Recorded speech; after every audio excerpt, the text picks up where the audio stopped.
Voorsitter, reëls is soos broccoli.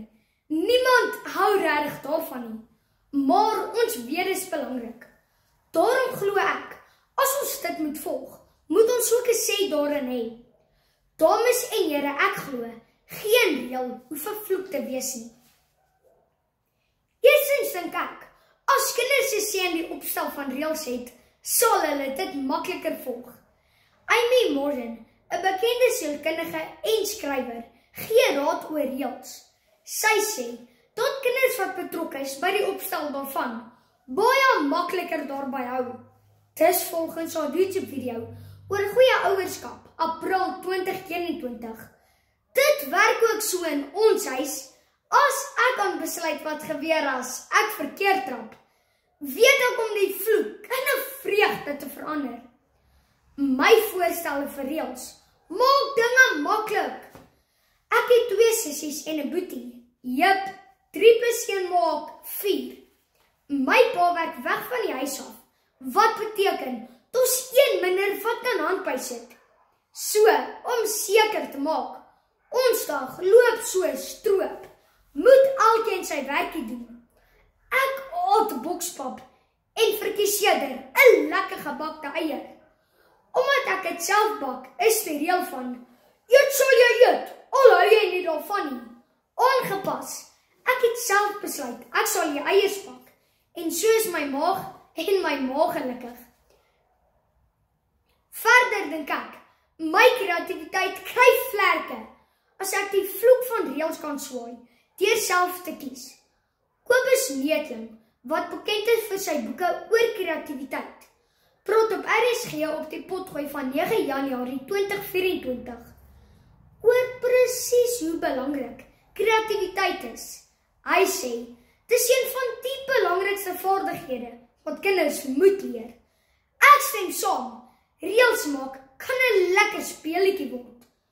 Groot mense moet net leer om saam te speel. Ek en my maats dink gereeld nuwe reëls vir ou speletjies uit. Dis maklik, maar as my ma wil weet hoe ons dit regkry, is my antwoord altyd mamma met moeite en selfvertroue. En dis nie sommer 'n grap nie. As ons besluit het, jou straf is om 'n songelolo te sien, sal jy dit doen, boetie. Kreatiewe strawwe vir kreatiewe reëls. Maak van dit wat 'n vloek is 'n lekkerte. Dis 'n uitstekende oefening vir jou kreatiwiteit. Laastens, kan kinders wat betrek word by die opstel van reëls akademies floreer. Dr. Gary Hahn, 'n opvoedkundige navorser, verduidelik in sy boek The Magic of Children, dat kinders wat betrek word by die opstel van reëls 'n gevoel van eienaarskap het en outomaties beter akademies presteer. Dis asof hy in ons huis bly. Ons 4 is besige bye. My ma sê, as sy agter ons kon aanhol, soos wat sy agter ons moet aanry, vas sy op Topfix en Rietskraal. Maar ons het 'n reël. As jou akademie sak, kry jou buitemuur spak.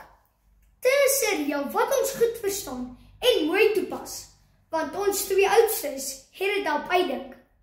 Van my sussie in graad 1 tot die een in graad 6 is die reël dieselfde. Die meisies punt daai tone op geen verhoog as daar huiswerkmoles is nie. Dieselfde geld vir ons 2 seuns en die rugbyveld. En soos ons akademie in tip-top kondisie. Ons is lyf en leesfiks, net as gevolg van vloekvrye reëls. Voorsitter, as kinders self betrokke is by die opstel van reëls, sal hulle dit makliker nakom. Hulle sal kreatief leer dink en outomaties beter akademies presteer. Broccoli is regtig nie so sleg as jy dit in sjokolade doop nie.